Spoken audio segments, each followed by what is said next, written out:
My monster-in-law invites my husband's ex to every family event, calling her the daughter-in-law she never had. I met Blake 4 years ago at a random restaurant. We'd gone to the same high school, but weren't close back then because he was dating Candace, this girl from the grade below us. They'd been together since middle school, one of those couples everyone assumed would get married. When we reconnected after college, I asked about her. He told me they'd broken up a year and a half earlier. She dumped him, saying she wanted to explore the world, but would come back to him someday. Translation: she wanted to date other guys, but keep him as a backup. He'd finally moved on by the time we met. We started dating and everything was perfect until he brought me home for Christmas to meet his family. Candace was there. His mom, Sharon, had invited her. I thought it was a one-time thing, but Blake explained that Sharon loved Candace and they'd stayed friends even after the breakup, talking every other week. That first Christmas, Candace spent the entire night making jokes about my height, my outfit, my makeup. Sharon laughed at everything. When Blake tried to defend me, Sharon put me on the spot and asked if I had a problem with Candace's jokes. I knew if I said yes, they'd call me insecure, so I said I didn't care. I saw the disappointment flash across both their faces.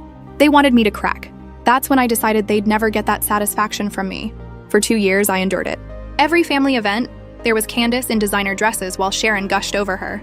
They'd talk about high school memories, inside jokes, that promise ring Blake gave her when they were 18. Sharon would say things like, "Candace always had such natural elegance," while looking at my Target dress. Or, "Some women just have that special something," while Candace flipped her hair. Blake wanted to tell his mom to stop inviting Candace, but I refused. I told him I wasn't going to lose to them by acting bothered. The worst part was Sharon's comments about how Candace was the daughter-in-law she wished she had, how some people just fit better into certain circles. All while I sat right there, but I smiled through it all.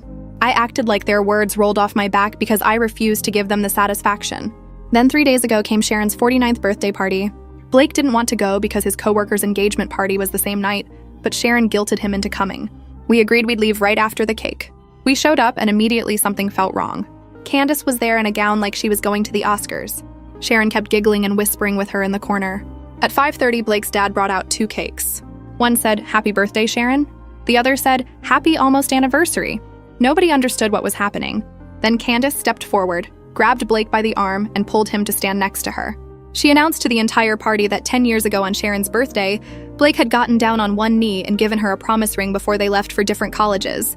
She held up her hand, showing everyone she still wore it.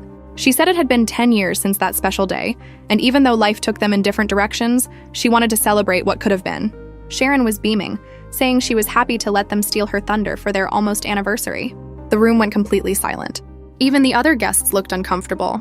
Candace hugged Blake and he just stood there frozen.